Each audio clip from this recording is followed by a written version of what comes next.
The Secrets of Movies and TV Shows is brought to you by the StarQuest Podcast Network and is made possible by our many generous supporters.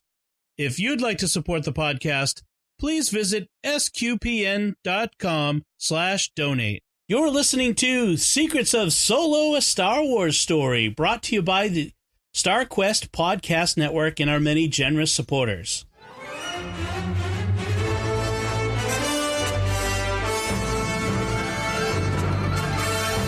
Hi, I'm Dom Bettinelli, and you're listening to The Secrets of Solo, a Star Wars story, where we will discuss the deeper layers and meanings of the latest Star Wars anthology film, starring Alden Ehrenreich as our favorite nerf-herding space smuggler, Han Solo. And joining me today on the panel are Shelly Kelly. Hi, Shelly. Good evening, Dom. And Steve Nelson. Hi, Steve. Hi, everybody. I'm glad to be here. So, right off the bat, I got a good feeling about this. No. But I also want to right off the bat tell everyone this is going to be filled with spoilers. We're going to spoil everything in this. The time for spoiler-free reviews is over. There's plenty of those. Go look at Father Roderick's that he did. This one is we're going deep. You've seen the movie and you want to hear us talk about it and get in and go deep into it, and that's what we're going to do. So that said, Darth Maul. No, we'll get to that in a second. But first, I just want to kind of like right off the bat, your take.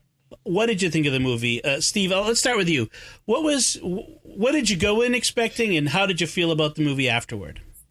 You know, I'd heard a few of the comments of people who had seen the movie, but I didn't really have any expectations when I went in. And I always look at these movies just for their entertainment value. I'm not one that tries to dot all the I's and cross all the T's and all that kind of stuff. So I just went in to see an enjoyable movie that was part of the Star Wars universe.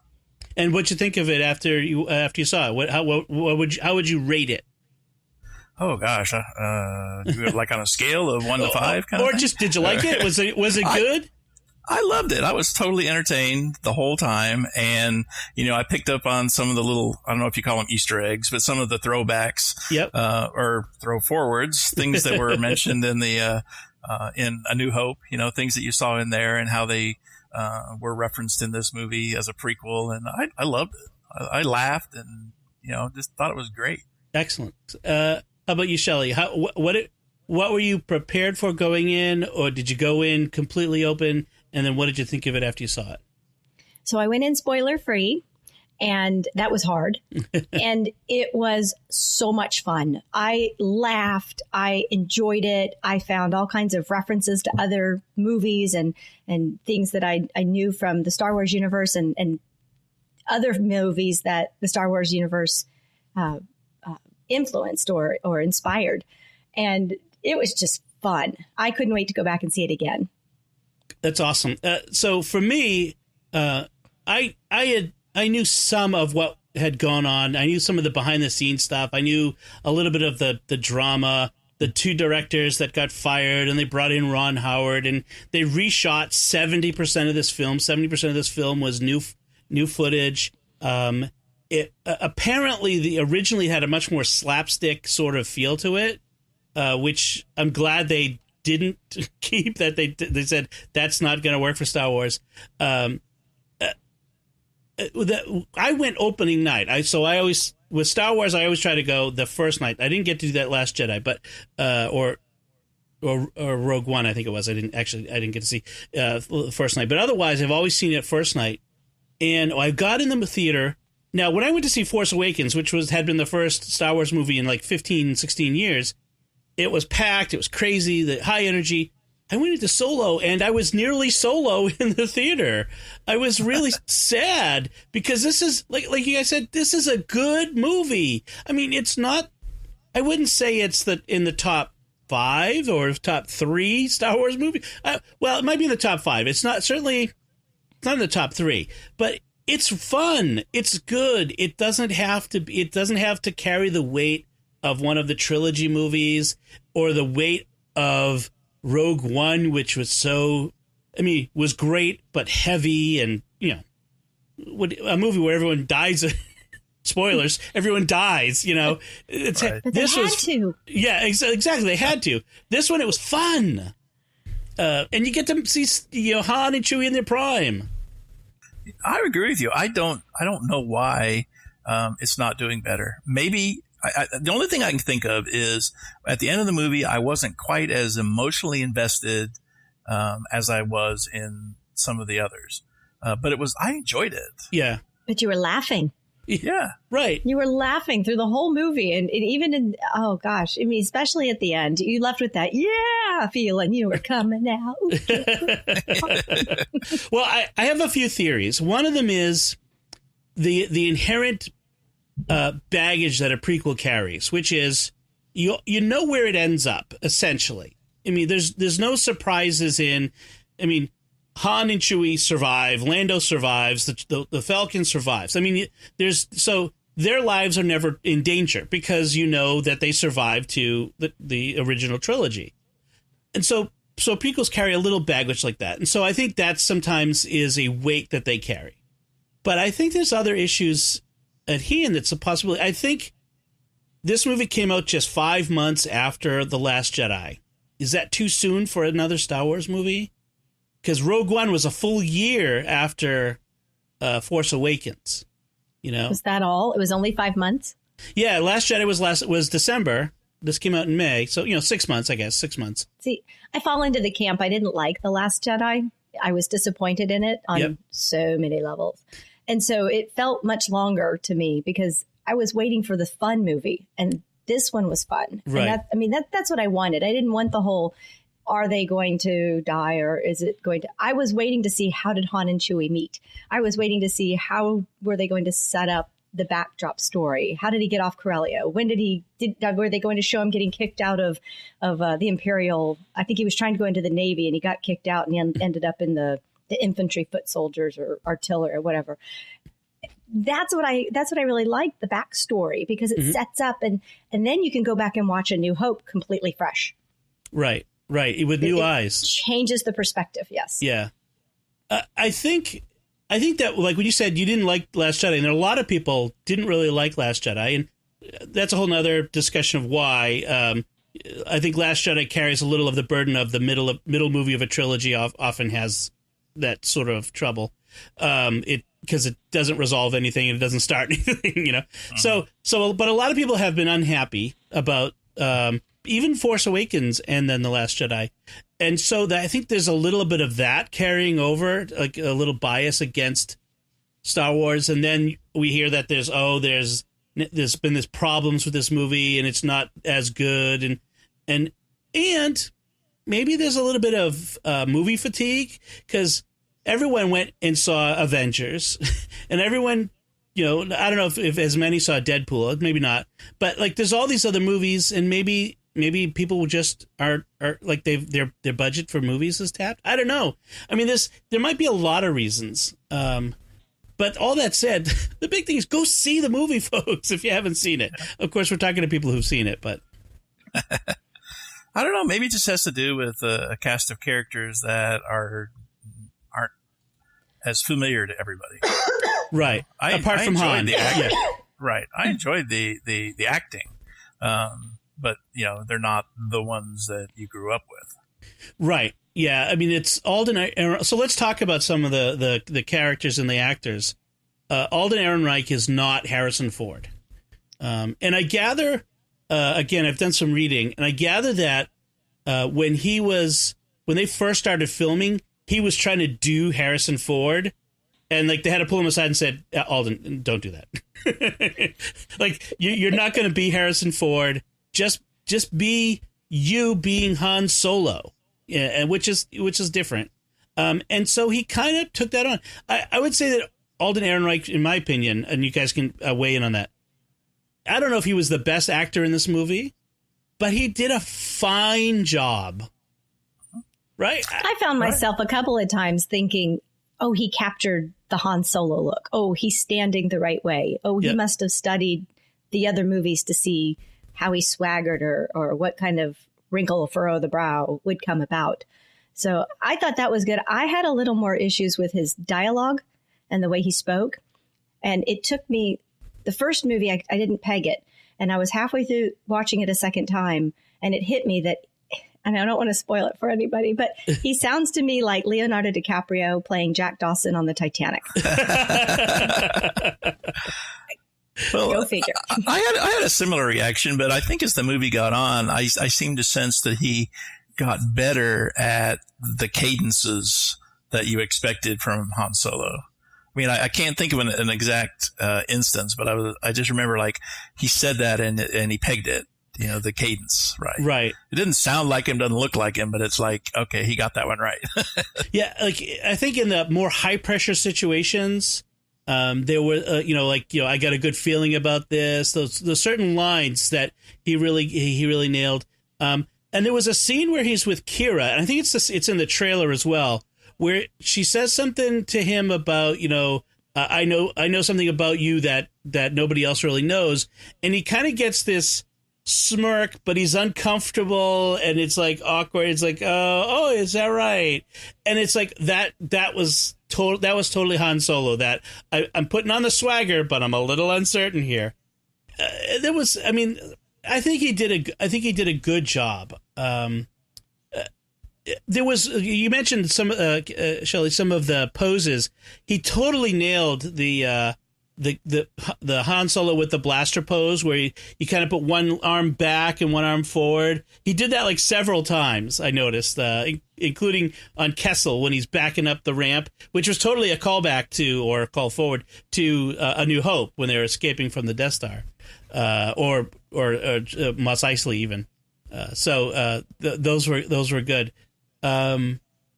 So yeah. As far as the actor Alden Ehrenreich went, I think we are in agreement. He was fine. So let's talk about the character Han Solo. I mean, we find out that Han is he's an orphan or abandoned. That's actually uncertain.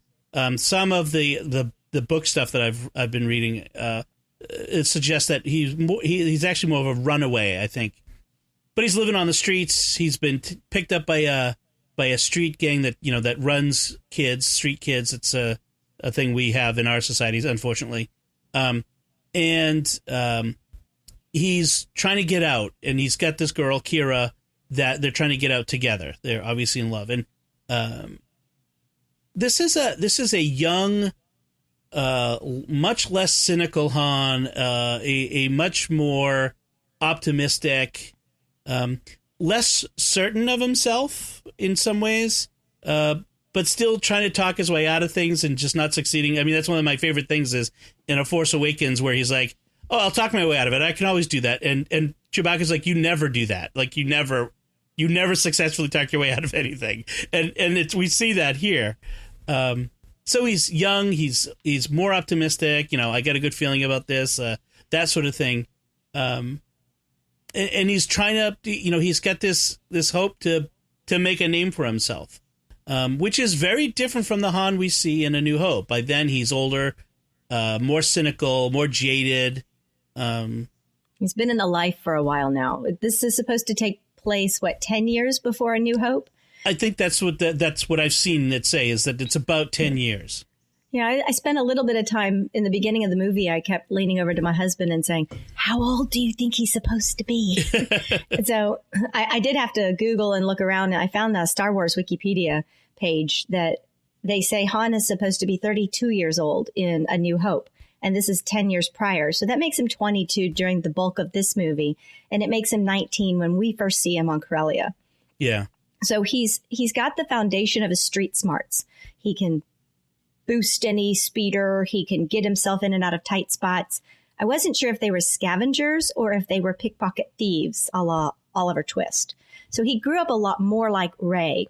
And so by growing up more like Rey, alone, a scavenger, kind of learning to fend for himself, I see now, looking at The Force Awakens, where they had that instant connection with each other. And so, yeah, I forgot where I was going with that. But well, you make an interesting point about him growing up on the streets. Apart from Luke, who grew up with his aunt and uncle, so even that's an unusual situation.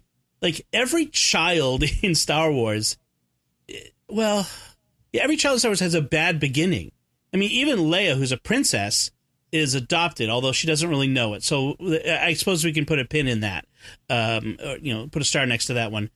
But, you know, Rey is an orphan. Finn is an orphan. Finn was potentially, Finn was stolen from his parents. We don't know if he was an orphan or stolen. Okay, let's say separated from his family at a young age. We'll put it that way. Ben Solo, there's something we don't know exactly about his past, but he definitely had a bad relationship with his parents. That didn't end up well. You know, it's just, and now Han, and like everybody has this bad upbringing, and I wonder, like, I just, you know, as you were talking about that, it just occurred to me, like, I wonder, what is that? Why is that coming out so much in Star Wars? Or what is it saying? You know, is this part of the, you know, what we call the hero's journey, that in our stories and our myths, the hero often comes from modest upbringing, from a bad place, and overcomes that. Maybe that's what it really is. Maybe it might even be overused too much. I mean, even Luke was separated from his parents, and it becomes a convenient way of showing, you know, someone who succeeds on their own merits as they get older. You know, they change themselves and become, you know, bigger than where they started. It's kind of the American success story too, though, that you can come from anywhere and raise yourself up and become something better and more important. Right. I just wonder if there's anyone in Star Wars who had a nice upbringing, you know, nice middle class upbringing they're settled. Maybe those people don't go out into the galaxy and join rebellions. It's all the stormtroopers who can't shoot straight. Right, exactly. So through the movie, one of the key things that Han is, he's trying to be an outlaw, and everyone keeps telling him, and especially Kira, you're not really an outlaw, you know. And Beckett kind of does this. You're kind of a nice guy trying to be an outlaw. Like, there's this theme throughout, and he's sort of he's an innocent who wants to be the big man. And by the end of the movie, I mean, we had that big moment at the end, that confrontation between him and Beckett, and he does that thing that we all disputed, that George Lucas wanted to take back. Han shot first. That was a big deal. Yeah, I immediately, when I saw that, I was like, that was in there for that one reason. Yes. Although I have to give them credit to the Kasdans, the Lawrence Kasdan and his son, I forget his son's first name, wrote the script, and Lawrence Kasdan wrote Empire Strikes Back and it's been involved in Star Wars forever. But they didn't write, like Beckett could have said, "Oh, you shot first. Good. Always shoot first, Han." Like, they didn't do that. They didn't like whack you in the face with it. They just kind of let you figure it out, which was nice. If you weren't real familiar with the original stories, you might not have picked up on that. Right. Yeah, but he did say, I'm sorry, Steve. Oh, go ahead. He did say, "Smart move, kid. I would have killed you." Right. Yeah. and that's a big step for Han there. I mean, he pulled the gun and he shot the man who did, like, Beckett was gonna kill him but hadn't pulled the gun, and that's a big deal to shoot first there, you know, to not even give him a chance. I thought the way they filmed that too was great, because they panned down. They went to the shot at Beckett's waist. Mm-hmm. And you saw his finger in that leather glove. You saw it touch the trigger, and you knew he was going to shoot. And just boom. And you're like, "Oh my goodness, he shot first." Han shot first. Yeah. And he's like, and here he was. "Well, I'm going to tell you the most important thing that you need to know. Here's this guy who's almost the role of mentor, guiding him and teaching him that Han is emulating in some ways. The first potential adult father figure mentor to him." And he was going to shoot him. Yes. He was going to kill him. that was the most important thing. Don't trust anybody. Han finally listens. People are predictable. Trust no one. Assume everyone will betray you. And Han says, that's a really lonely way to live. Right. And he does live it. I mean, because Kira betrays him, Beckett betrays him. He doesn't. But there's someone who will never betray him. I mean, Han Solo without Chewbacca, that's right, is a very different character, isn't he? Yes, Han Solo does not become Beckett and does not live a lonely life because of Chewbacca. He does trust Chewbacca, I think, 100% implicitly. They need each other. Yes. Yeah. I remember thinking at the end of the movie, we learned that Solo gets the name because he gets the Solo part because he doesn't have a last name and he's alone. So he says, okay, you're Solo. But then from that point on, he's never alone in the rest of the movie. Right. So he's not Solo anymore. Right. Well, that's the thing is whenever Han, in any of the movies, whenever Han gets separated, whenever he's alone, that's when he's in trouble. That's when he's at his worst. Whenever he's not with someone else, Han needs to, he needs Chewie. Eventually, he needs Leia and Luke and all that. And that's one of the important lessons about Han is that he's Han Solo, but he needs somebody. Shelly, I want to go back to you mentioned that great shot of Beckett getting shot. With the way they framed it, that's a Western movie shot. That's how you would have framed it in the old John Wayne movies. And this movie was very much a Western in many ways. It felt like, it had the train heist, it has the, we're planning the big breakout and the gang and this you had the big baddie who might as well be wearing a black hat. This is an old Western in space, which is another one of the reasons that I loved it so much, because it's a throwback to those old movies. So, do you know Firefly? Do I know Firefly? Did you not? I'm like a leaf on the wind. I'm still crying. The first time they showed that train, and I'm like, it's the train job. It's right out of Firefly. Ooh. Because, I think Nathan Fillion is a huge Han Solo fan. Oh, yeah. And Mel is Han Solo. Mal. Yeah. Exactly. But the whole time I kept watching this thinking, in this one, Beckett is Mal. And Han Solo's the one learning from him. Right. And I just kept saying it. And then when they honor the dead right after the train job, they're up on the ridge in the snow. And I'm sitting there going, Serenity. That's right. Right? So now here's one you may not know. In Firefly, there's actually 2 different Imperial spacecrafts in Firefly. In the movie Serenity, and then in... I think in one of the episodes, in the pilot episode, you can see an Imperial shuttle in the background. And if you watch, they had a prop. They had a little 12-inch replica of Han Solo frozen in carbonite, and they stashed the prop all over the place in Firefly. It's like the ultimate Easter egg. That's awesome. Yeah, I remember seeing the shuttle in Serenity in the big scene where they were running the blockade and the Reavers came out of the cloud. Yeah, I remember. Yeah, I do remember seeing that. And I think was that where the one where we saw the Falcon in the background somewhere too? Maybe, or maybe it was we saw the Serenity in a Star Wars movie. There was one or the other. I forget what it was. Anyway, in the background, little Easter egg homages back and forth. So we mentioned let's maybe move on. We can keep talking about Han throughout, of course, but I want to mention Chewbacca and that first scene where Chewie meets Han in the prison, and this has long been part of Star Wars lore. I don't know that it was ever mentioned in a movie. I was trying to rack my brain, but I don't think it was ever mentioned in a movie.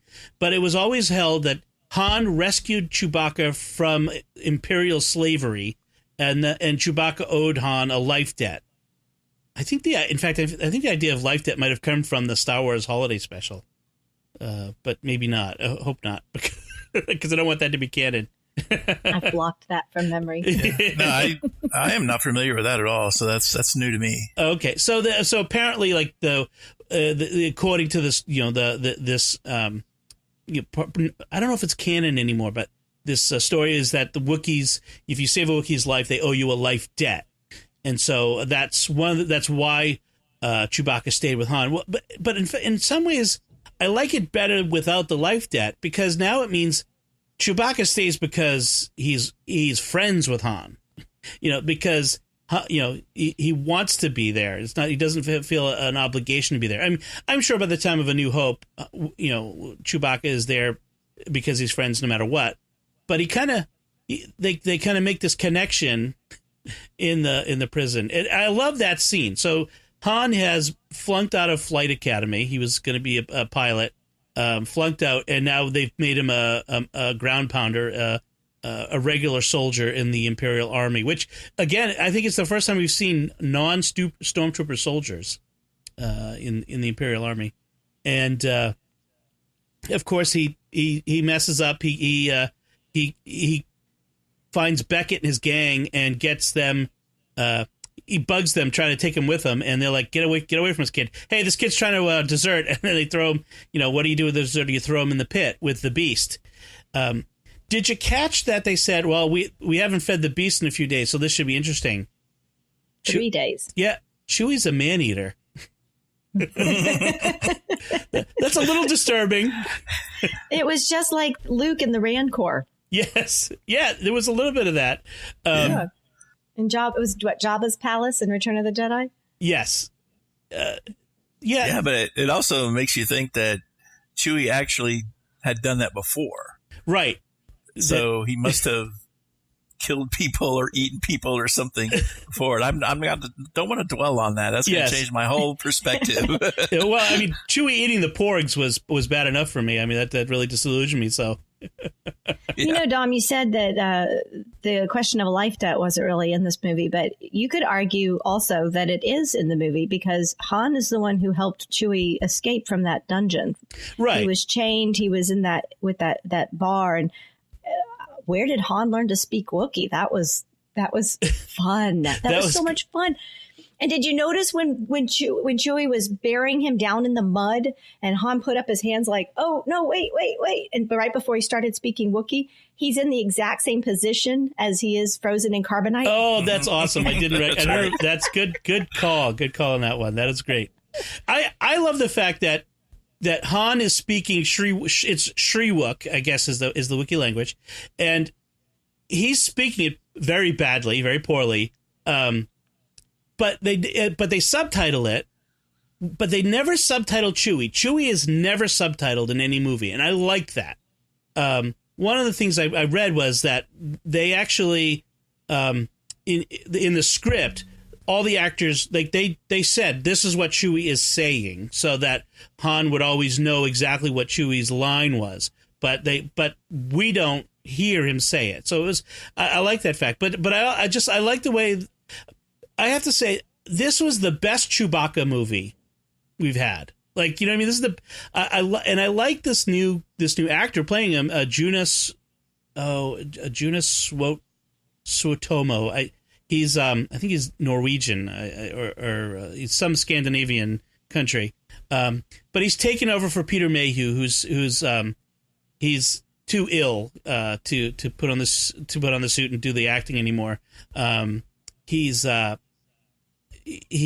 because of his height, he's got congenital problems with his limbs, and so I think he's wheelchair bound now. So, but this Jonas Suotomo, who's been Chewbacca in Force Awakens, he was actually with Peter Mayhew doing it together, and then he did all of it in Last Jedi, and now in this. He does a great job, and I love Chewbacca in this. He's so great. He's got some great moments, some great lines. That moment when Chewbacca climbs into the co-pilot seat for the first time. Beautiful. That was an awesome moment. And they hit the hyperspace levers together, and that was that. Like, finally, our team is together. Well, and the music. Did you hear the music then? Yes. You got that main Star Wars theme. It kicks in. Kira's in the seat, and Han's like, divert the artillery power to the defensive shield. She's like, what? And Chewie's just like reaching over, boom, boom, boom. He's like, she looks at him. She's like, excuse me, I think I'm in your seat. Yeah, exactly. He sits down. They look at each other, and we're all in the audience going, yeah. Is that where they give the line, like he's 190 years old or something like that? Where did you learn to fly? Wait, you're 190 years old. You look good. I love that. Fun. It was fun flying too. That whole scene.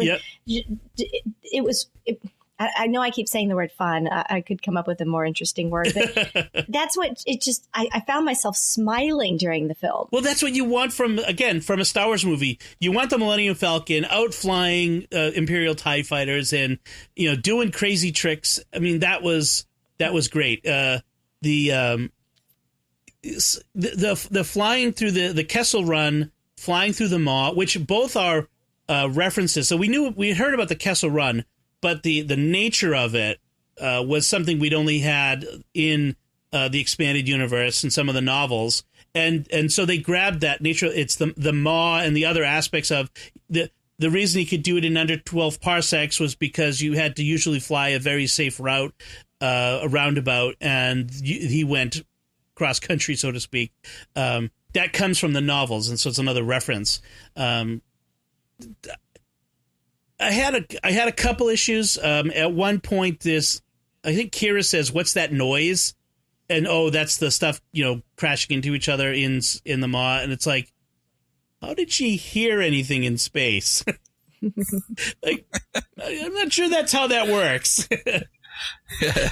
But I was a little disappointed that the Kessel Run. I always thought it was some sort of a race, and I did not read enough of the novelizations and the backstories to pick up that it was a route that you took to get to this planet. And I don't know why. I just it felt like they got there really quickly. Explaining that they had this. We haven't talked about L3 yet, but they had this droid with the entire library archives of every navigational database known to the universe in her brain or her system, and so they got there really quick. And then when they're leaving, best scene when that Imperial destroyer is right there, and you're like, yeah, the lightning. And he's like, well, let's take a shortcut. Boom. The shortcut took like 15 minutes.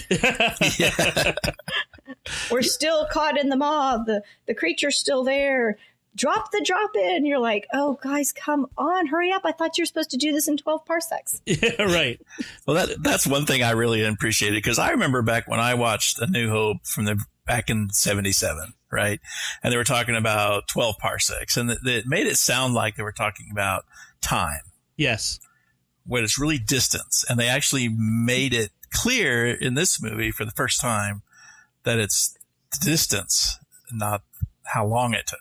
Yes. And I mean, anybody, that's really into sci-fi knows that a parsec is a measure of distance and not a measure of time or speed. So I was glad that they finally made it clear in the movie. Yes. They fixed that. Because I'm not sure George Lucas knew what a parsec was when he said it, wrote it in the original script. Probably not. People were still, figuring out Star Trek back then. Now, with the Kessel Run, I could have done without the monster. I just think the monster was just a little too much, a little extra. I think it was unnecessary. Because you've always, at least this time they didn't have another big super weapon, but it's just you always got to have the bigger monster. And I don't know. It reminded me of I think it's Phantom Menace. Is that no? What's the god awful first one with Jar Jar Binks? That was Phantom Menace. Yeah, Phantom Menace. Phantom Menace. They're going through the water, and there's the small fish, then the bigger fish, then there's the great big fish. There's always a bigger fish. Right. And then also I kind of got the whole, the other feeling that came to me was in Empire Strikes Back when they land in the asteroid. The space slug. Exactly. Yeah. And so they come flying out and out it comes. And I thought, maybe this is some sort of a throw forward to those feelings, those kinds of events. But I'm with you. I could have done without it. It was enough that they were caught in that weird maw gravity well. Right. So we talked about Chewie. Let's talk about the other big character that we're so glad to see finally in this is Lando and Donald Glover. Now, I have to say, where Alden Ehrenreich, he really didn't do Harrison Ford. Donald Glover, that first line, the first time you hear him speak, if I'd closed my eyes, I would have said Billy D. Williams. I mean, perfectly done. Maybe they had Billy D. Williams recorded. I don't know. And they looped it over. It was so, and I think it was intentional because the rest of the time it wasn't quite as Billy D. Williams, but that first impression really kind of came across. And I thought Lando in this was awesome. He's the Lando we see in Empire he's older, he's more settled, he's gone respectable, as Han kind of says to him. This Lando is still young, brash, overconfident, arrogant. Loves his capes. The capes was a lot of fun. It was so much fun. But yeah, I love this. I loved this Lando. He was so good. Glover nailed it. I mean, nailed it. I love the card playing scenes. I mean, not only is that another throwback to Westerns, but it gave him a great means to show that relationship between them and how it kind of came together and how they were always kind of sparring with each other from that point on. Well, and I love how they misdirected us too, because we had that line in Empire where Han says that he won the Falcon from Lando in a card game. And so the first time we see that card game, we're expecting this is where Han wins the Falcon. But he doesn't, because Lando cheats. And then at the end, when Han, has figured it out and takes Lando back, and I kind of want to believe that they actually play a few more games over time, and the Falcon keeps passing back and forth between them. I don't know. I kind of would like to have that as part of the story. No, I liked the way they set it up at the end, where when Han comes back and he's all upset, you no good, double crossing, scruffy look, and Lando's like, wait, what? And then Han gives him that big bear hug, which we now know he was grabbing the card. And, it's the exact same way that Lando greeted him on Cloud City. Exactly. In Empire Strikes Back. He comes up, why what have you done to my ship? Your ship. That's and great. Then they give that big hug greeting. It's the same. And you're just, that's what made the movie so much fun. I would love to know from someone who is not familiar with the Star Wars universe, if they saw Solo and enjoyed it just on its own, for its own merits, for its own storytelling and cinematography. But for those of us who grew up with it, it captured all the fun, little exciting parts that made us just love it even more, because we kept going, oh, that's just like in A New Hope. Oh, that's right. We did that the same way in Empire Strikes Back. Right. So. Yes. And you're right. When they do these things and they're somewhat subtle, you can notice them and you think about them. But even if you don't notice them, I think subconsciously it builds in our mind that this is the same story. This is these same people. We're making those connections to this familiar scene, like you said, this from Cloud City in our mind, and that's what's making it better. You're right. I wonder, my wife's not a huge Star Wars fan. She's seen the movies, and she has to live with 6 people who are Star Wars crazy. So that's so she can't help but be exposed to it all the time. But she liked it. She enjoyed it for what it was, without having all the extra baggage that I have with all the knowledge that I have. So a lot of fun. By the way, so I saw it once by myself, and I have to see it first, and then if it's okay, we bring the kids. And my kids range in age from 5 to 12, and they loved it. And right at the end, the big reveal, the surprise reveal, I looked over to my 10-year-old because I knew she'd be the one who would love this the most. And when we saw Darth Maul, she turned to me, her eyes as wide as saucers in her mouth, and oh my, and she was shocked and loved it, because I don't know. It's kind of scary. She loves the dark side characters for some reason. I don't know. She loves Kylo Ren. She loves Darth Maul and Darth Vader. I don't know what it is. I'll let a child psychologist explain that. But it was a huge moment because if you don't follow Star Wars Rebels or the Clone Wars, the last time you saw that character, he was cut in half, falling down a deep abyss. Exactly. And that was, even then, that was what, 15, oh, it was probably 20 years ago. Yeah. So you're kind of going, wait, what? How is he? Oh, so he's not supposed to be alive. Let's talk about the Darth Maul reveal. As the head of Crimson Dawn, the crime syndicate. Did you know? Had you seen any of the animated series or know anything about Darth Maul after Phantom Menace? Either of you? I've seen Star Wars Rebels. Okay, so you knew he had survived. Yes. Okay, Steve, did you know he had survived? No. So what was your reaction when you saw that? Like, what was your first impression? Well, first of all, I was a little confused, and I was like, who is that? And it's like, oh, that's Darth Maul. And then I got distracted trying to piece it all together. Yeah. Because I don't know all the backstory. And I was like, how does this work? And so then I was like, well, I'm just going to forget that for now and move on. I've heard from a lot of people who aren't like, they haven't watched the other stuff. Because if you watched the animated series Clone Wars and Star Wars Rebels, you see the story of how Darth Maul survived and what happens to him in the interim. And then actually after this part of the story, after Solo, where he ends up. But I know people who didn't know that stuff and they were confused. Some were like, I thought he died. Is this a different character? Is this taking place prior to Phantom Menace? Which of course it can't because the Empire already exists, whereas the Empire didn't exist in Phantom Menace. But for me, I saw as I was shocked and surprised as anyone because I didn't know it was going to happen, didn't expect it. I thought at first it might be the Emperor the way they were doing it.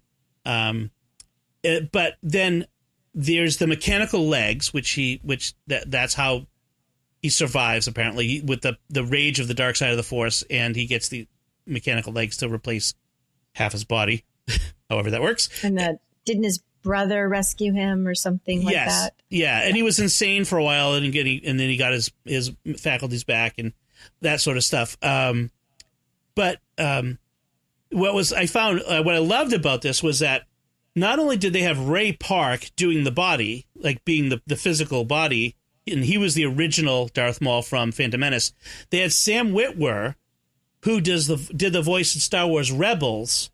They had him doing the voice. So it's that continuity from Star Wars Rebels, because we only heard Ray Park say a few very whispered things in Phantom Menace, but in we heard much more from him in Clone Wars and in Rebels. So I love that they included those guys in bringing about this super reveal. And hopefully, my hope is, that they optioned. Alden Ehrenreich said when he signed up for Solo that they optioned 3 movies for him as Han Solo.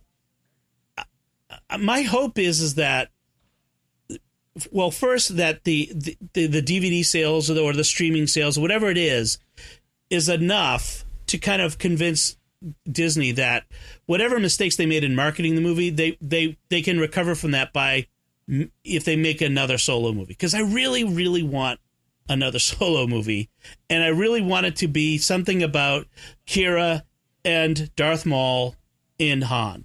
That another confrontation. But we'll see. Well, we can hope for the best on that one. So you mentioned Kira. Yes. So let's talk about Kira and Amelia Clarke, who people may know from Game of Thrones. She's famous in that, and she's done a few other things as well. What'd you think of Kira as this female protagonist or antagonist, as we find out? Well, personally, I enjoyed her role and her acting at the beginning of the movie before they get separated. And then when she comes back in later, when she's, when they meet again there in the future, I didn't like her character after that. I didn't like her acting. There was something about it. Maybe it was because of Game of Thrones or something. I was just like, I don't really like you in this role. And that's just my personal opinion. I don't know. I just didn't like it. I wonder if it had to do with the reshoots, like that the earlier stuff was done with some of the original footage and the later stuff. I don't know which was reshot and which was original, but I wonder if coming back she wasn't inhabiting the role as well or something. Maybe she just I expected her to be warmer or something. And to me, there was a discontinuity there that I couldn't quite resolve, but it just personally, I didn't like it. I didn't like it as well. I thought I could. Well, I thought she was stronger and smarter than Han, heads and tails. Yeah. I mean, but not in an in-your-face kind of way, which I liked. I think most people are smarter and stronger than Han. I mean, but I think that's part of his charm is he's not the smartest, he's not the strongest, but he seems to get by on his charm and wit. So she's, in the beginning, you can tell she's got a different relationship with Proxima than Han. Yeah. She's already in good graces. She's already trusted and kind of taken under the wing. And then when they escape and she doesn't make it out, before they escape, they're in line and he's saying we can go anywhere and do anything. And she says that, you don't know what's out there. What's the worst thing that could happen? Being sold to the Crimson Dawn would be worse than belonging to Proxima. Right. And she just foreshadowed exactly what happens to her. They sell her to Crimson Dawn. So what happened to her in those 3 years? We know what he's been off doing in the Imperial Academy, but she learned more and lived more in those 3 years with than Han. And how did she become Dryden Voss's top lieutenant? How did she come to know all of the details about the universe and the Trime syndicates and the plots and the strategies? And I mean, she was smarter, I think, even than Dryden Voss. She was trained by Darth Maul. She was trained in the, I forgot the name of the fancy martial arts. Teras Kazi. Thank you. But at the same time, she was owned by them. Yes. She had the tattoo. She had the necklace. It matched his ring. When she kills Dryden Voss, she doesn't hesitate. Yeah. I mean, she tells Han that little fib. She's a survivor, right. Beckett tells him. Yeah, it was obvious that she had become very cutthroat, had learned that as a survival mechanism. But to Steve's question, I do know that every scene with Dryden Voss was a reshoot. Yes, because they changed the character. They had a different actor playing Dryden Voss originally, and then he wasn't available for reshoot. So it was I have the note here who it was. He was in The Wire. His name was the character was Omar in The Wire. Kenneth Michael K. Williams, I think it is Michael K. Williams. That sounds right. And he was the original Dryden Voss, and then when he wasn't available, they went and got Paul Bettany. And I got to tell you, Paul Bettany was kind of awesome in this. Yeah. I love the way he was sort of unbalanced. Like one moment he's murderous and ready to cut your throat, and the next minute he'll turn on a dime and like, well, you be safe out there because I want you guys to be safe. All right, be safe. Like, okay, you were just about to kill me and now you're telling me to be safe. Like, but just Paul Bettany is so great. But well, and it wouldn't be a Ron Howard movie without Paul Bettany. Exactly. or Clint Howard. Clint Howard, his brother. Yeah. I love that little scene with him in there. I mean, he always pops up in the kind of the most unexpected moments. Yeah, he's got to be in a Star Wars movie. He's got to be in there somewhere. L3, remove your hand from the mean man's face. Yeah. But so I don't want to do a past Kira too quickly because I had a couple thoughts too. I felt like we didn't get enough of Kira in the sense of. Like you said, she lived all of this, and she makes some references to, "I've done things that you would look at me differently if you knew about them," but I don't think they earn that in that, like with just those few references. I don't feel like they earn Kira being this bad guy. I needed more about her background. I'm not sure that that we had time for it in the movie, which is I think why we didn't get it. It's just the constraints of movie making. But from a story perspective, I really felt like I needed a little more to buy Kira as this bad guy, in Crimson Dawn. I couldn't figure out, was she a slave? Was she an employee? Is there a difference? Maybe, was there something romantic between her and Dryden Voss? There was all these unanswered questions that I would have liked to have had answered. By the way, speaking of Dryden Voss, there's his office is full of Easter eggs. Shelly, you showed me before we recorded the cover of the was it Han Solo and was it which one was it? The Lost Legacy. Yes, it was a book from the 1980s by Brian Daley. And there's this big crystal skull on it, which is part of the story, The Warlords of Zim, their crystal skull, and that crystal skull was on the set, which was awesome. Prominently, yes. You couldn't miss it. There was Mandalorian armor like Boba Fett's. There was even some Indiana Jones stuff. There was the stones from Last Crusade were there. The Temple of Doom were there. Yes. I didn't see those. Yeah. I don't know where they were. I watched for them closely, but I did catch the one from Raiders of the Lost Ark. The Golden Idol. Yes. The Jovitos. Oh, that was in there. I missed that. Now you have to watch it again. Below the crystal skull. So when they're talking and they've got Han and Kira on the couch and they start moving the scene from one side to the other, that's when you look behind them. It's a couple. It's framed perfectly dead center, but your eyes go to the crystal skull. Okay. You have to look below it. It's really small. It's not tiny, but it's short and squatty. So, and there's a whole bunch of different type of heads and skulls and items that look almost they've got a very cultural feel to it, and so you got to look in. Yeah, and there it is, right there. That's actually one thing I want to say about the movie. By the way, in general, I found it very dark. Not in tone. I mean, like literally in light. It was hard to see some things, and I saw it in 3D the first time, and then I saw it in 2D the second time. And frankly, it didn't really need 3D. I didn't feel like it added much.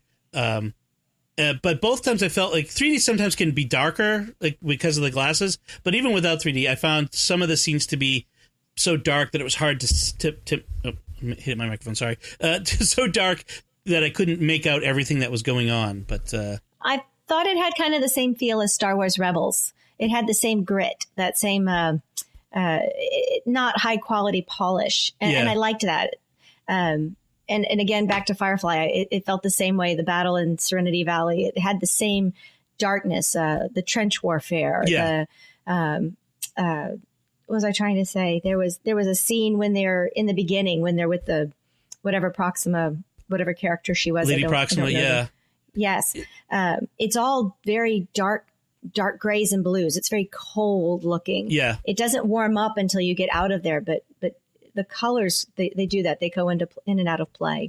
Really? I mean, the brightest part of it is once they get to the end, I forget the name of the planet, where they refine the coaxium. And we can talk about the coaxium in a minute, but that planet at the end, that's when suddenly everything is bright and you can actually see everything. You're no longer in the, like you said, the dark grays and blues and browns of the rest of the movie. That's true. I hadn't thought about that, but it really that's where lent Han tone. and Chewie became free. Yeah. That's where they got their freedom. So that should be the lighter area part with the wind blowing and on the seaside and the whole, everything out in front of them. Yeah, I want to take a vacation on that beach. That looked like a nice place. It's better than Scariff is now. Let me just tell you, Scariff is no longer a nice beachfront community. Which actually got referenced again. Scariff, check that out. Scariff got referenced. So we talked a little bit about Dryden Voss. Let's talk about Beckett and Woody Harrelson. When I heard that Woody Harrelson was going to be in this movie, I was a little leery because Woody Harrelson is one of those guys, sort of like Jack Nicholson. He's like Jack Nicholson is Jack Nicholson the Marine and Jack Nicholson the Joker, and it's Jack Nicholson playing these roles. And Woody Harrelson's the same way. It's like sometimes it's Woody Harrelson chewing scenery. Except in this, he was much more restrained and much more the character. I really liked Beckett as a character. He was complex. He was unpredictable, or predictably unpredictable in a sense. I liked him. I did too. I thought it was a great role for him. The only thing that comes to mind other than this was in Mockingjay, where he played Haymitch. Those, and basically he was just drunk the whole time. Right. But in this, I thought it, like you said, it was a much more complex character, and I really liked his performance in this role. If any, he did well. Yeah. If anything, I wanted, if there was a lack, I wanted him to have a stronger reaction to the loss of Val. When we meet him, he's got his gang. He's got Val, his wife or longtime companion of some sort, his girlfriend. Let's call her his wife. And then there's Rio Durant, who voiced by Jon Favreau, and I love him as a character. He's great, and I'm sad that he got killed off so quickly. And they're doing this train heist, and it's it's the classic trope, the last big score before they retire, so that he can go learn to play the Valacord, which is actually an instrument that's referenced in Star Wars Galaxies, the multiplayer role playing game, which is another one of those references. And then she sacrifices herself. And he's sort of like, oh, that's a shame. And then he kind of moves on. And I didn't buy that part. How did you react? What was your take on that? Not as much as mine. Yeah, I mean, I don't know. I really don't know how to characterize it. I mean, I didn't think it was, to me, it just didn't seem like it was a necessary part of the story, the way, the reaction, it seemed like you said, he just kind of moved on, and I didn't really dwell on it at that point, on how he reacted. It didn't really mean anything to me either way. Okay. I think it was more that life is fleeting, and he had to lose his whole crew in order to allow Chewie and Han to stay with him. He always, something about Han intrigued him. And then I think it was Rio that convinced him to bring on the team because of the Wookiee. Right. I love that part, by the way. The fact that it was Chewbacca that Han really got pulled into it. Yeah, and I know Val tells him, you sometimes you put your faith in the wrong people. And they're always talking about freedom to do what they want to do, freedom to be who they want to be. And when she's trapped on there and she realizes that it's the job and potentially him or her, she gives it up. I mean, she's just like, what? It's been a ride, babe. I wouldn't trade it for anything. And then he's upset when it first happens, but he's in a moment. It's either lose your head and get emotional, or that's it, game over. And then once it's done, he's very pragmatic. And I think Han took a lot of that with him. It is what it is, and you got to keep living this life. You've got to keep moving forward. Maybe you're right and plus he had the whole problem of Dryden Voss to face to kind of keep him focused, and maybe that was enough to keep him on from melting down in that moment. So maybe I am off base on that. That you made a good point. Well, did you maybe you know more about the backstory than I do? I mean, is there supposed to be a close relationship among these? Or is it just they're a gang of convenience?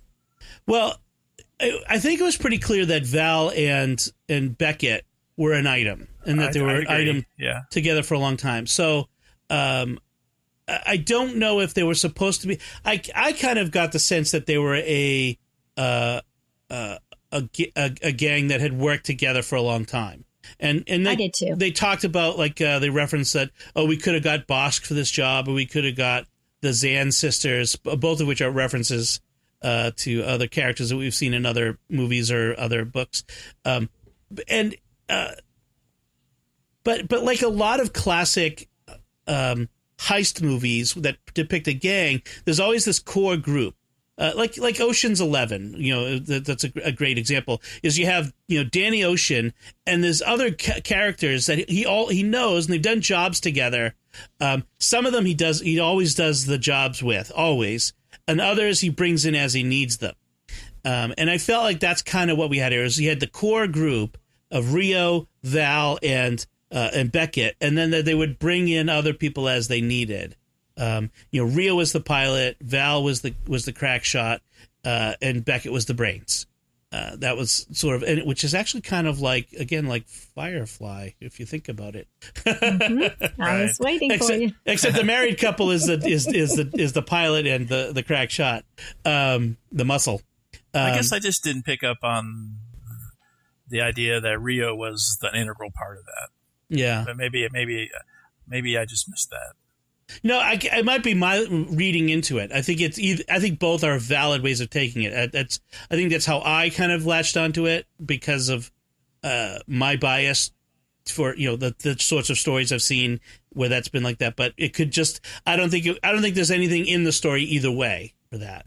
One of the things like the whole thing with Val giving up her life in that moment.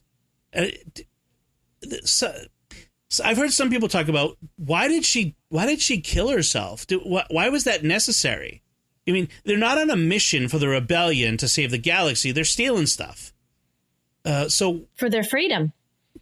Yeah. Well, yeah.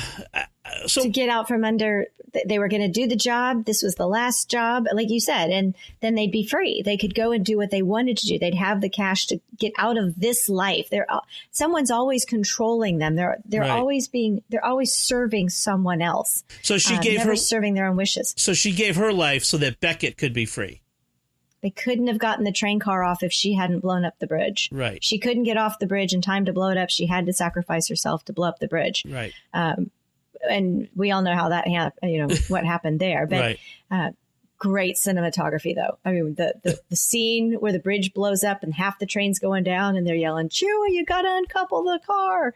And off it goes. And there's Infus Nest going off on one side and Han piloting that wonderful ship off on the other. And it's just beautiful. It was great. And then the mountain collapsing after the explosion was just a great effect. Right. Yes. Implosion, explosion. You're just like, whoa, do that again. So I heard some people ask you, why did they have to blow the bridge? Why didn't they just lift the train off the tracks? And I don't know if people know it's a design. The way they designed the train was that it's a monorail, so it kind of holds onto the track. It's wrapped around it, so you can't just lift it straight up. It has to be disconnected or slide off the end. If you can imagine. So I think that's why they had to do that, or at least they designed it that way so that they would have to blow it up. I guess maybe. I mean, it's a classic train heist thing where you blow the bridge to get to stop the train. That's a train heist. It was creative. You had that tilty train thing. I could almost see that in like Six Flags or one of the amusement parks. I was thinking the tilty train, and you keep rotating. That'll be coming to Star Wars Galaxy in Disney World when that opens. I was kind of thinking of the monorail at Disney World. I mean, it kind of reminded me of that.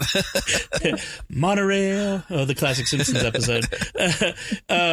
So they we had Val, and we had Rio, and we have Beckett. I guess one of the other characters we haven't talked about yet is L3. Now I got to point out her name is L337, which is sort of I don't know if it's an anagram, but it's sort of, if you can reverse it. But it's also leet speak for leet, like elite. So it sort of spells out using letters and numbers a version of elite, that idea. So she is a self-built droid in the sense of she's self-modified. So if you look closely, she's got her arms are pieces of astromech leg, and she's completely customized. And she's got literally a mind of her own, where she is all about droid rights and droid freedom, which is a topic that Star Wars fans have been debating for ever since Star Wars came out. Which is, these droids are sentient beings; they have independent thought and even emotion, and they're essentially slaves, aren't they? If they have owners, and they confront that here. They don't really solve the question, but they bring it up, which is fun. Yeah. Go ahead. And you saw that in A New Hope, too, when they come in and the bartender says, "Hey, we don't serve their kind here." And you don't think of it much when you're a kid watching it for the first time. But when you watch this movie, you're like really aware of it, because she's so sarcastic. I mean, she's everything that comes out of her mouth, and she's completely in control. And I don't know if you caught it. She was they go in. She's already showing her disdain for the droids in the cage, and she's trying to talk them out. You're better than this, honey. You can do this. They don't even serve our kind here. And you're like, Star Wars: A New Hope, right? And then when they're on Kessel, and she's trying to get one of the droids to do what she needs them to do, and she's like, "Why aren't you answering me?" Oh, restraining bolt. Oh, so she pops it off, and all of a sudden the droid's like, "Wait, I'm free." And it's like, I don't care what you do. Go release the others. And so, boom, massive revolt. She's the first one to yell rebellion. Yes. And for whatever reason, it caught my ears. And I was like, ooh, she was the first one. The droid. The rebellion. Yeah, right. The droid rebellion. It was the rebelling, the uprising and rebelling. Just rebellion is at the core of Star Wars, isn't it? I love that. I just loved every bit of that as they start freeing each other and they all start going berserk and everything. I loved that. That was awesome. And Lando's sitting in the Millennium Falcon going, L3, what's going on in there? She's like, it should look like a big slave uprising escape. And I've created diversion. And you're like, oh, this is awesome. Well, the best thing is Beckett, it's just from the beginning, stick to the plan. Stick to the plan. First thing she does. No improvisation. Yeah. First thing she does, improvise and send him off on the slave rebellion. Yeah, that was great. But speaking of which, by the way, Han sitting in the Falcon, recording his memoirs. Lando. I'm sorry, Lando. Yeah. The Calrissian Chronicles. Which is great. Which is a real book. Right, which is the Lando Calrissian book. So there's the Han Solo books from the 80s, and then the Lando Calrissian books. And he was recording... the reference was to something from one of those books, the Mind Harp of Saru or something like that. It's chapter 5. Right, chapter 5. I just love the fact that again, Lando would be so full of himself that he would be writing his memoirs already. I mean, the guy's barely maybe 25. He's already writing his memoirs. That was perfect. Great. But then they have the uprising and L3, and then. We lose L3. Let's back up just a bit. There's a relationship between Lando and L3. Kind of an open question. And if you notice, he referred to all the droids as, my love, or, he used the terms of endearment with them. So he would say love or my lady. And he did it the first time I noticed it was when they were playing Sabacc at the card table, and a droid came by and filled his drink or something. And he was all term of endearment. So he treated them as if they were human almost. Right. And so, yes, that whole back and forth with L3, the whole girl talk thing with Kira, that just, probably least favorite part of the movie, but it was still, you're just sitting there going, ew. Yeah. Well, it seemed a little over the top to me, but it was still funny. Yeah, it was funny. The fact that the droid is projecting this this romantic relationship with Lando, because she sees herself as a true person, and a true person, has relationships with people and that sort of thing, and so she's projecting this relationship with Lando, and you like. So is Lando go along with it, or is he just, or is there an actual, some sort of, I mean, we don't have to get into the prurient details, but just as is there other feelings? And there's something there, because when L3 gets zapped, Lando falls apart, and has to be, and he runs out to her. Yeah. And he gets shot. Right. And he cradles her, in his arms. I do like the fact that they uploaded her brain into the Falcon. That's one of the bits of canon lore, is that the Falcon's main computer actually consists of 3 droid brains. That was that goes way back to years ago. This idea, it got mentioned somewhere, I think in like a technical manual or something. All that stuff is canon, apparently. And in Empire Strikes Back, when they're trying to fix the hyperdrive, 3PO makes this reference to, I had here, it's, he says, the ship's computer speaks a very strange dialect that she picked up somewhere. I'm not sure.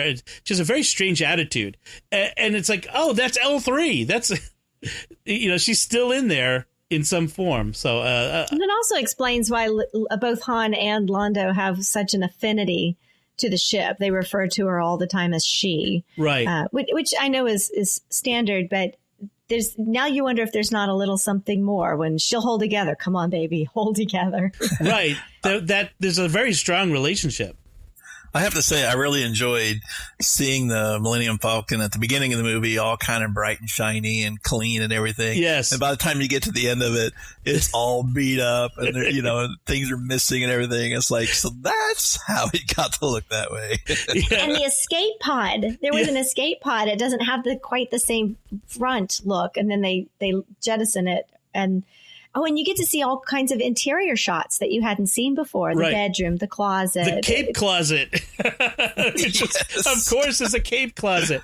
Well, and the kiss in the closet is kind of like Leia and Han and the kiss in the when they were working on the ship. Yeah. Well, so the escape pod, that whole look of the Falcon comes from, I think, one of the original Ralph McQuarrie drawings of the Falcon when he was the original concept artist with George Lucas before A New Hope, and that was one of the original designs. And then they for whatever reason they went with a twin mandible look. So I love that throwback. And then he ejects the escape pod in order to get away. The great line is when they're standing on the shore, they're looking at the wrecked Falcon. Lando's like, "You wrecked my ship," and he says, "I hate you." And Han says, "I know," which is a great throwback. When Leia says, "I love you," and he says, "I know," so good. See, fun. That's what I mean. The whole movie was just fun. So, now we come to one character, and I don't know how I feel about it, and that's Enfys Nest, because it was sort of inexplicable to me in some ways. So Enfys Nest is this antagonist who's dogging Beckett whenever he's on a job. Enfys Nest is there to kind of steal the stuff from him at the last second, sort of like in Raiders of the Lost Ark with Belloc and Indiana Jones, where once again we see Dr. Jones. There's nothing that you can find that I cannot take from you, and this sort of Enfys Nest. So okay, I buy that, but then the end, it's take the helmet off, and it's this young girl, and she's a kind of rebel, proto-rebel, maybe. It was very so.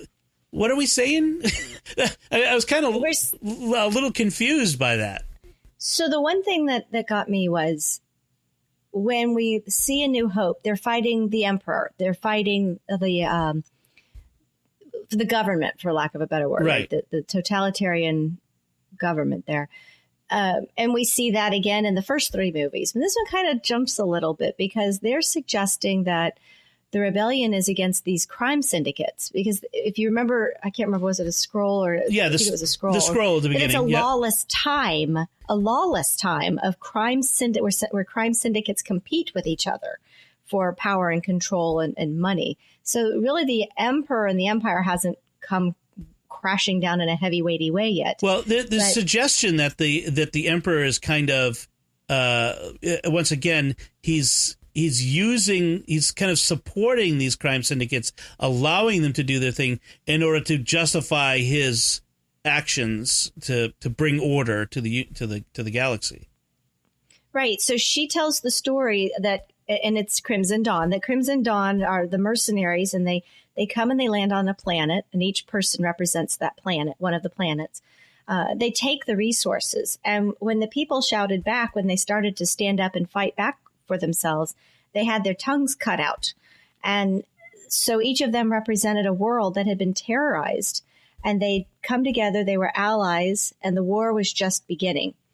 And that's when they ask him to join the cause. And he's like, I'm just trying to make it out of here alive. Right. What cause? I don't care what cause. But that's where it really starts picking up. You start seeing that little spark of rebellion. So really, and I keep thinking now, Star Wars Rebels is what, 5 years from now. Right.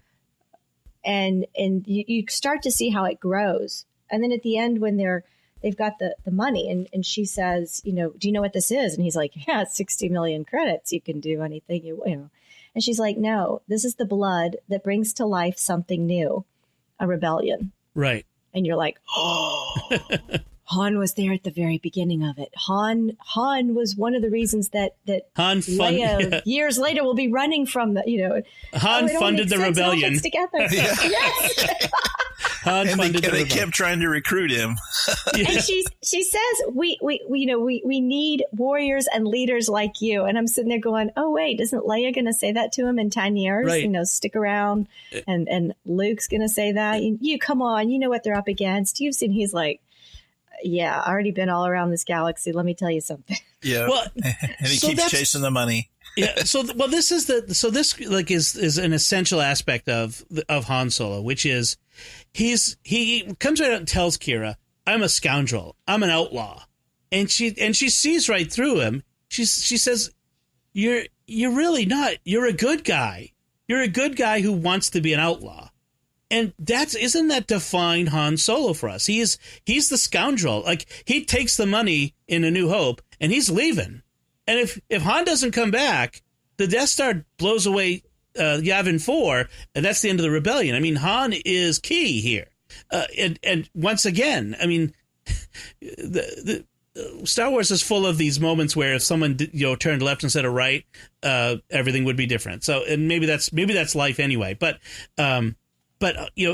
we see this here. Han, who could have just taken this money and ran, could have just cut his losses and moved on or whatever. He arranges it so that Enfys Nest can get the money. Leaving him with a little bit to just get to the next place so that he can win the Falcon from Lando later. But certainly not assured that he's going to be able to do that. And then later on, Han is once again in that position of take the money, go pay off my debt, and get back to my life as an outlaw.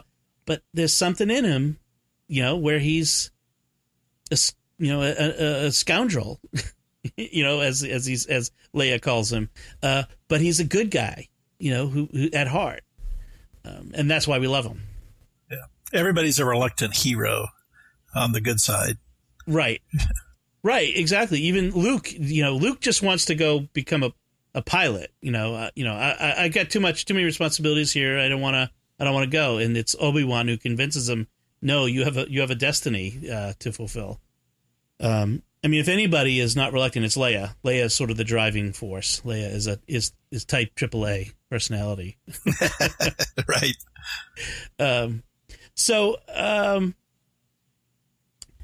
Anything else we want to bring up? I mean, there's so many. There's a lot of the references. We hear the Imperial March in the movie. I love the fact that now the Imperial March is the official music of the Empire. So when Han is escaping from Corellia and he enlists, he looks over and sees a recruitment center for the Imperial Army, and it's showing like a recruitment video and playing John Williams' Imperial March in a major key, by the way. I don't know if music people would know better what that means, but it's more upbeat as opposed to the ominous minor key. So I love the fact that that's actually now a part of Star Wars canon internally, John Williams. The music for the movie, by the way, I don't know if either of you are music, nerds. Like, I love soundtracks. I'd say the John Powell soundtrack, he did most of the music, was serviceable. I can't think of anything particular of his from this that really stands out. But the John Williams stuff that they brought in, the Han Solo theme, the asteroid field music, the Imperial March, the other bits of Star Wars music from John Williams was incredibly well, used in this. I love that. I think he adapted the themes very well. The music did not stand out to me, which in my opinion is good because the movie was what I was watching, but it kept the emotions going. And when you needed that extra oomph, he'd bring that theme up and you'd notice it. Right. And you'd get that swell and that feeling that John Williams was so good at evoking. And then it would come down. We stayed through the whole credits, and I liked the credit music a lot. Right, I did too. I did. Did you catch the snares, Steve? The snare. The snares in the snare drums being used in that. Okay. I guess I missed that part, but I'm going to have to listen to the soundtrack. Yeah. But I agree with what you're saying, Dom. I think you needed those little John Williams little snippets in there to sort of tie everything together, right. And give it credibility in a sense. Yeah, the John Williams genius is that his music doesn't intrude, but it's almost like, I don't know if it's almost like another character or if he's like a second director, in that he imbues scenes with the emotion and without being manipulative, but imbues the scenes with the emotion that you're supposed to feel at that time. Not like, hey, everyone, feel happy. It's more like, I feel happy, and the music is making me happy, or I feel trepidatious, and the music reflects that. It's his genius, and it's to everyone else's detriment to try to live up to stand next to the giant of John Williams to try to do that.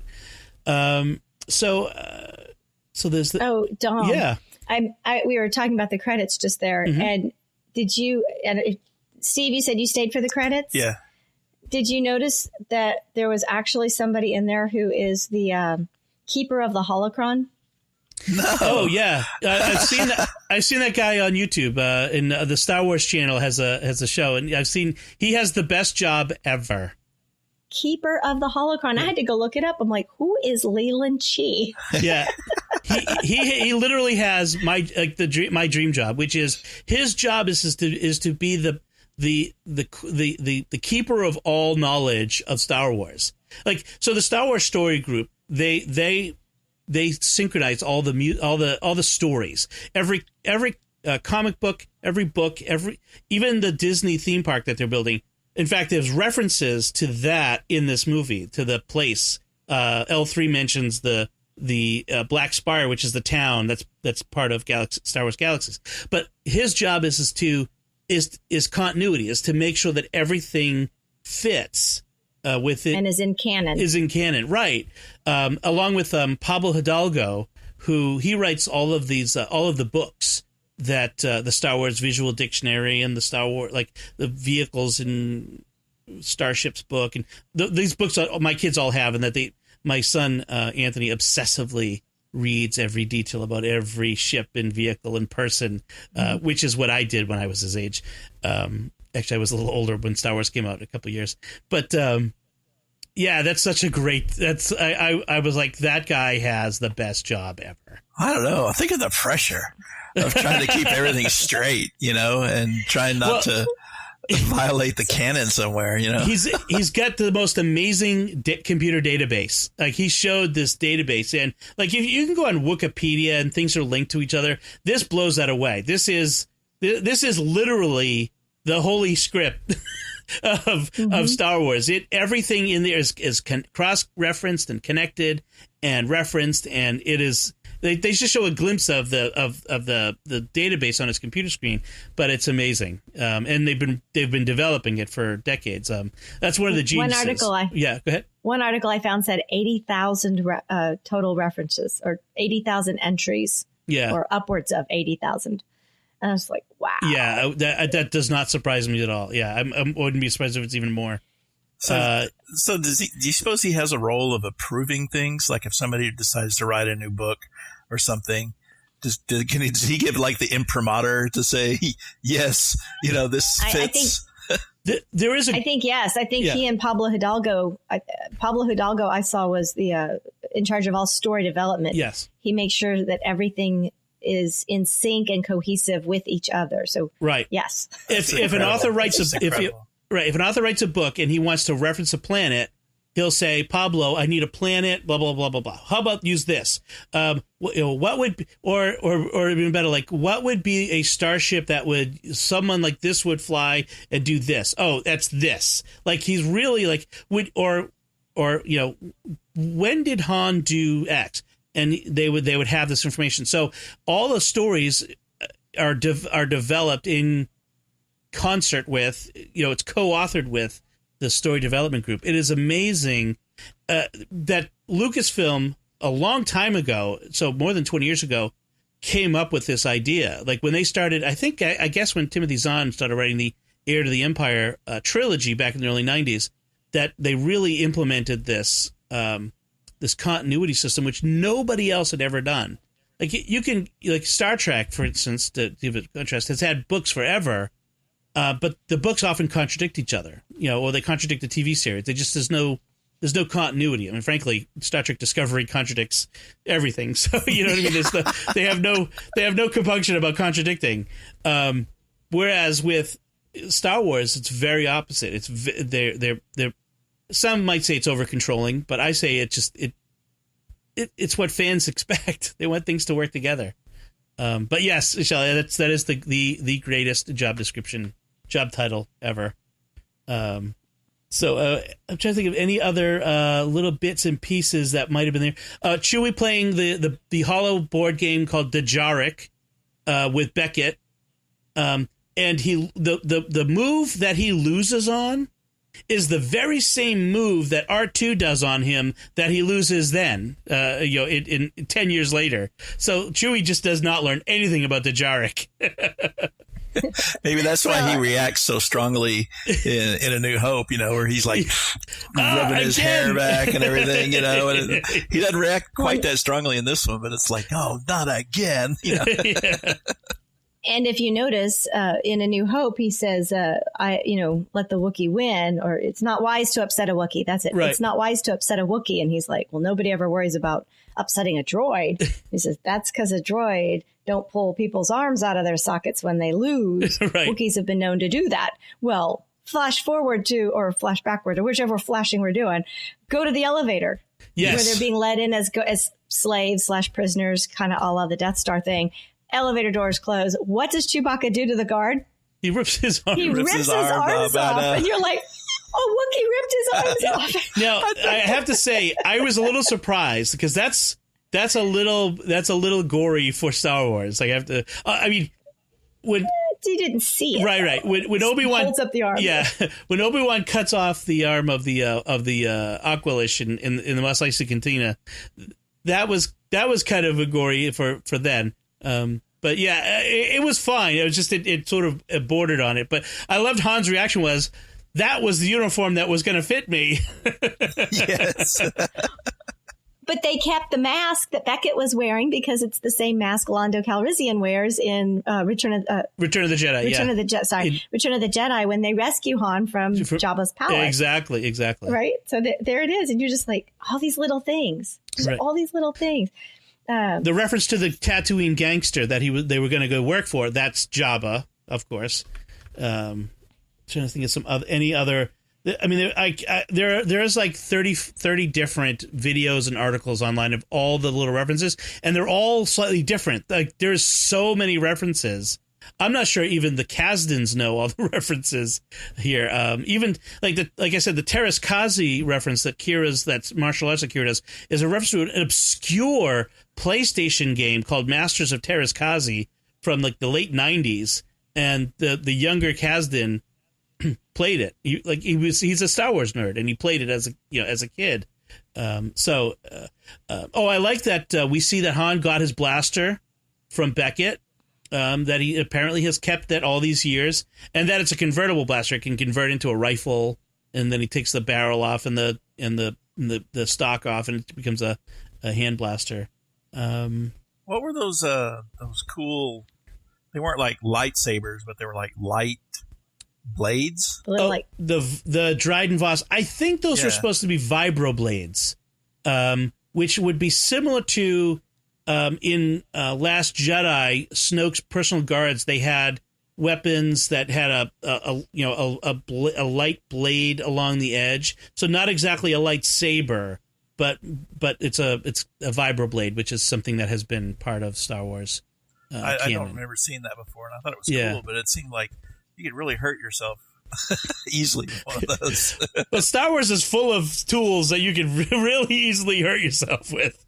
Well, speaking of lightsabers and vibroblades, apart from Darth Maul's lightsaber, this is the first Star Wars movie with no lightsaber battles and no Jedi at all, or Sith. Let's say Jedi or Sith. I mean, even in Rogue One, we had Darth Vader and that amazing, walk through the hallway. It's Darth Vader at his most powerful and scariest. But this is the first movie without any of that, which is very interesting to me. That they went through. This is a part of the Star Wars galaxy that's more mundane, more everyday. They're not saving the galaxy here. They're doing a job, and their lives are on the line, but that's about it. Well, remind me, in A New Hope, had Han ever encountered a Jedi before? He seems to know that it's that ancient religion thing. But yeah, and maybe that's part of the continuity, is he'd never actually encountered one before. Right, Hoki religions and ancient weapons are no a match for a good blaster at your side. I think that's the line. So, yeah, I mean, by that point, especially, just like in Force Awakens, the Jedi have sort of become forgotten in the galaxy. People, their ancient history, almost literally. I mean, by this point, it's been probably 10 years. 10 years. So not that much time has passed, I guess. So about 10 years, because Luke and Leia and A New Hope are 19. That's been established. But there are a few Jedi remaining here and there in Star Wars Rebels. Right. So apart from Obi-Wan and Yoda in hiding, there are a few out there. And then there's the Inquisitors, which are they work for Darth Vader in hunting Jedi, and they use a lightsaber-like weapons. Well, it sounds like then that it makes sense that it doesn't break anything that there weren't any in this story. Right. I just think from a like the Star Wars perspective, from a making Star Wars movies perspective, I thought it was just significant that we have a Star Wars movie without lightsabers, without Jedi, and that, and I think that's part of this anthology idea, is we're telling other stories apart from the main good versus evil, Jedi versus Sith sort of continuity. Maybe we could talk a little bit. I don't know if you know where we're going from here. There hasn't been any announcements. We don't know what the next anthology movie is going to be at this point. All we know is we know that there's of course, the episode 9, which is the final in the Skywalker saga. That'll be the end of that. That Rian Johnson, the director of Last Jedi, is going to be making another trilogy after that is disconnected from this trilogy. It'll be something brand new. We don't even know if it takes place in this time period, in the past, or maybe 100 years from this point. We don't know. And we do know that there's an animated series coming this fall, Star Wars Resistance, which takes place in the time period of The Force Awakens and that sort of stuff. But for movies, there's been some rumors, or there's no official news, but I saw a story that James Mangold, who directed Logan, the Wolverine movie, will be doing a Boba Fett movie, which would be a fan favorite. For some reason, fans love Boba Fett, despite his very brief and ignominious appearances in the original series, two movies. I mean, I get him, and I loved him, but that was partly because when I was, probably 10 or 11, I got an exclusive Boba Fett action figure from, what was it, Kenner or Hasbro, that you had to collect UPC codes for proof of purchase from a bunch of other things, and then mail it in. And I ran to that mailbox every day for 4 weeks, and then it finally came, and I had my Boba Fett. I have no idea where that is now. I'd love to have it again. But that's just me and Boba Fett, my story. And then there's also word that there might be an Obi-Wan movie that could feature Ewan McGregor playing an Obi-Wan in a time period when he was on Tatooine, watching over Luke as a child. So there's some things there. Is there something that you want to see, like some part of Star Wars that you wish they would make an anthology movie about? What would be your movie that you'd want them to make? Oh, gosh, I don't know. I've never thought of anything like that before. Yeah. When we were talking about Kira, I thought that another Han Solo. I would like to see, like you, I'd like to see another fun movie with Han Solo, Chewbacca on an adventure with, maybe they interact with Lando or whatever the Easter eggs they could pop in there. But when you started talking about Kira and we were talking about those 3 years, where was she a slave? Was she a love interest? Was she the lieutenant? Who was really in charge, Dryden Voss or her? Yeah. I could see something where we find out more about, either through a flashback or another story method, we find out more about those 3 years or who she was in that respect. It'd have to be well done. Yeah. But I would be interested. Interesting. I kind of would like to see a Lando movie. That might be fun. Just one that sort of features Lando. Doesn't necessarily have to have Han in it, you know what I mean? But Lando having adventures, maybe an earlier adventure with L3 or just something new, something, something later. I don't know. That might be interesting. Something that takes place between, this and Empire. I could see that. There's so much that's been done. So many books, so many characters, so much time. Even there's been comic books and video games about the Old Republic, going back several thousand years, according to the canon. The Republic had lasted for 25,000 years. That the Jedi had stood guard. So you have that whole history. I mean, you could do something with that. That would be interesting. Yeah. Because that's very far removed from the universe as we know it and all the characters that we know it and all the canon as we know it. But to go back even farther and see some of that backstory of how the Jedi and the Sith evolved and emerged. And I could see that. I would watch that. Yeah. So, well, more Wookiees. Now, a movie that took place on Kashyyyk that wasn't the Star Wars Holiday Special, that would be very interesting. Right. I could go with that. There's some book. We do. What's that? Do we do Chewbacca's backstory, but without the subtitles? just Wookiees going to each other the whole time. Well, we got the impression that Yoda and the Wookiees had a history that they'd interacted before in Revenge of the Sith. Yeah. Yes, thank you. Yes, that's true. Well, I mean, there's a whole lot of stuff you could do with events just after Return of the Jedi. What, like the death of the Emperor can't, it just doesn't flip a switch and now we're a new republic.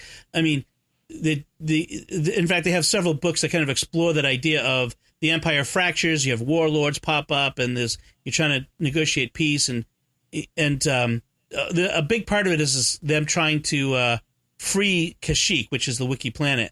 Like that story as a movie where the Wookiees are fighting for freedom against the Imperials. I mean, you'd have to have a number of humans there in order to have some English that we could listen to.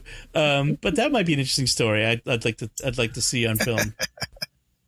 You know what, Dom? You mentioned that this was the first movie without like the lightsabers and such, but we mentioned this online that this is also the first movie without R2-D2 or C-3PO. Right. But we do know that Anthony Daniels was in this film. Yes. He's in the credits, and in the credits he's listed as TAK, T-A-K. But I've looked online and I see different reports about who he played than what I caught listening for the name TAK in the movie. Right. So I didn't know if either of you had any other insights into that. I did see the reference, someone talking about it, and of course the one article I have isn't the one that had it. So let me see if I can find quickly. On Slash Film had a listing that had him. Let's see, I'm vamping and talking now, so I can. So the two that I saw online, one person said that he was a human that comes running out of the spice mines and yells something. Yep. He's got a cap on, and it's real quick. The other one I saw was that he was actually dressed up as the skinny Wookiee that helps Chewbacca when Chewbacca goes in and helps them escape. But when they are done refining the coaxium, and Dryden Voss's yacht lands, she goes in, and there's always that droid right there at the front who takes their weapons. Weapons, please. She calls him Tack. Oh. Kira says his name, Tack. Now, I haven't gone back to see the movie a third time to look for it again, but yes, I took notes in the movie theater. So I actually, because I had already seen his name in the credits the first time I saw the movie, I looked for it. And sure enough, there it was, Tack. So I wonder if that's him. Now, I don't know. And I haven't seen anything credible that's come out of any website or the Wikipedia or anything like that confirms exactly what rumor that I'm seeing is true. So Jonathan Kasdan, who I couldn't remember his name, he's the son of Lawrence Kasdan, one of the screenwriters. He said in an interview, I've got it here, in The Escape from the Kessel Mines, Anthony does not play the Wookiee Sagwa, but rather his best friend, a human slave who beckons Sagwa, not Chewie, to join his escape route. So, this way. Yeah, I think that was his. I think that was his line. Yeah, and he was named Tak in homage to legendary director of photography Tak Fujimoto. Yeah, that's and then that shows a screenshot from the script that Kasdan sent along. So, but it is interesting. Now I want to see it again and check out that reference to that droid that they call it Tak. That would be interesting. Yeah, there's a character in here, by the way, that in Enfys Nest's Cloud Riders gang, who is also in Rogue One. Now he's and I saw him and I'm like, where have I seen that guy? And then I saw a reference to it. He's this guy who has a breath mask on. He's got kind of a skull-like face. And he has a breath mask with two tubes coming out of it. And he's called Benthic Two Tubes for whatever reason. And he was part of Saw Gerrera's gang on the planet. Starts with a J. Yes. Oh man, all these planet names. Anyway, it's late where I am recording this. But anyway, he ends up becoming part of Saw Gerrera's partisans later on, 10 years down the road. So that's interesting. We see him here. One of the things I wanted to talk about just quickly, the last bit was this the MacGuffin of the movie, which is the hyperfuel coaxium. And one of the things that it just doesn't. They mentioned at the beginning, and hyperfuel has been mentioned in other Star Wars stuff, but it never really, it was never brought up this way, that it was rare, that it was very expensive and controlled by syndicates and very volatile and all this other stuff until this. And I kind of feel like I don't know. I mean, that they needed to create something for them, something volatile that they had to steal. And they kind of did this. And now that I talk about it, I don't know if it's as big a deal, but I kind of felt like it was not the best. I felt like it undermined the Star Wars story a little bit by creating this problem of hyperfuel rarity that was never brought up in any other movie. They hyperspace everywhere with no problem. Until The Last Jedi, in which they are running out of hyperfuel, and that's the whole another issue with that movie. I don't know if that was an issue for either of you. Well, when I saw that, and I was thinking about the sort of throwback to Westerns, I kind of likened it to some of the old movies where they had nitroglycerin, and they had to steal it and they had to make sure it didn't explode, but they were going to use it as an explosive. And it's like, this is just a modern nitroglycerin. This is kind of what I looked at. And it sort of added to the Western illusion to me, but it did seem like it was a convenient crutch to use to build the story around. Right. Well, but if they had used mining for kyber crystals, would we have then said, "Oh, this is"? Why do they have to keep? Keep going back to the same well? Yeah. I'm not really criticizing it, but I thought it was interesting that they had this as a. Steve, I like that. I like that point that it harkens to the nitroglycerin of the old westerns because, like I remember, like some of those old westerns, they're on a train and the train's bouncing all over the place, and they've got like these bottles of nitroglycerin set in straw in these cases that they're trying to get off without it exploding, and it does create its own drama in it. So I guess I'm okay with it. Yeah.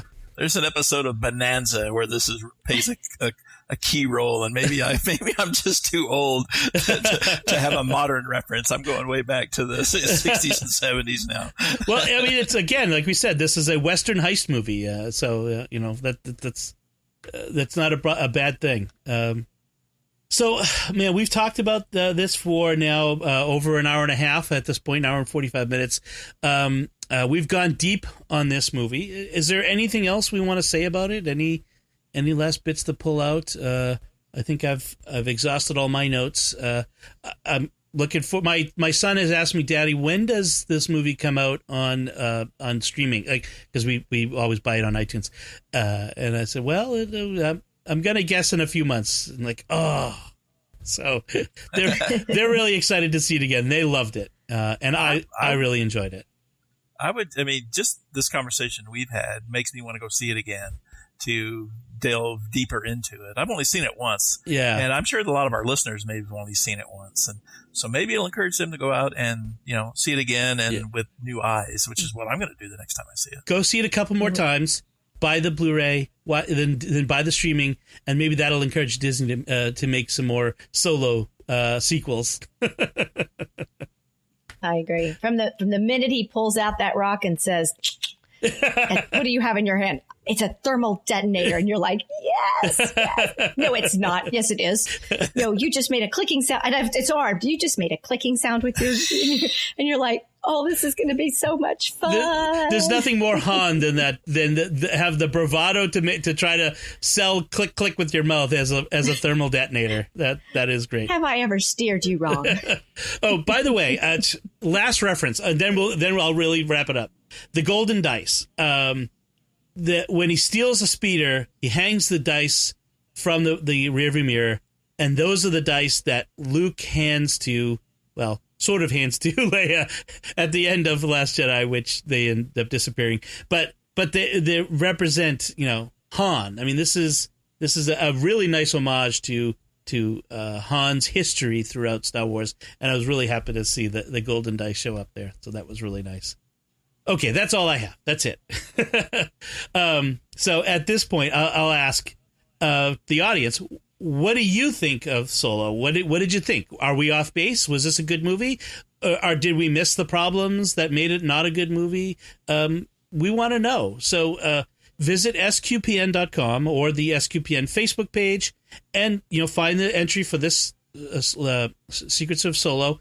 And leave us some feedback. Let us know, and we'll maybe we'll read it on a future episode of Secrets of Movies and TV Shows. Anyway, I'll put links to all of our personal social media and websites and all that on our show notes on sqpn.com. Make sure you subscribe to our podcast feed to ensure you receive all future installments of the Secrets of Movie and TV Shows. Until then, Steve Nelson, thank you for sharing in the Secrets of Solo. This has been fun. Thank you for having me. Shelly Kelly, thank you as well. Always a pleasure. Once again, I'm Dom Bettinelli. Thank you for listening. And remember, everything you heard about me is true, baby.